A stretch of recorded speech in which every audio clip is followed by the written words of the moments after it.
Chargesheet એટલે શું? Chargesheet એ ફોજદારી અદાલતમાં ગુનાના આરોપોને સાબિત કરવા માટે તૈયાર કરાયેલ ફાઇનલ રિપોર્ટ છે. ચાર્જશીટ એ એફઆઈઆર પછી તૈયાર કરવામાં આવતો મહત્વનો અને લેખિત દસ્તાવેજ છે. ચાર્જશીટ એ સીઆરપીસી ની કલમ 173 હેઠળ ગુનો દાખલ થયા બાદ સંપૂર્ણ તપાસ કરવામાં આવે છે. આફ્ટર ઇન્વેસ્ટિગેશન તમામ રિપોર્ટ કમ્પાઇલ કરીને કોર્ટમાં રજૂ કરવામાં આવે છે. આવા તમામ રિપોર્ટોને ચાર્જશીટ કહેવામાં આવે છે. ચાર્જશીટમાં નામ, ગુનાનું વર્ણન, એવિડન્સ, વિટનેસની તમામ વિગતો હોય છે. પોલીસ સ્ટેશનના ઇન્ચાર્જ તેને મેજિસ્ટ્રેટ સાહેબને સમક્ષ સોંપે છે.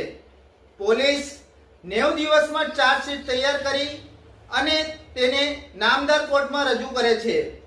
જો સમય મર્યાદામાં પોલીસ દ્વારા આરોપી વિરુદ્ધ નામદાર કોર્ટમાં ચાર્જશીટ રજૂ ન કરે તો આરોપી તેમના વકીલ મારફતે કોર્ટમાં સીઆરપીસી ની કલમ 165(2) મુજબ ડિફોલ્ટ બેલ એપ્લિકેશન કરી શકે છે.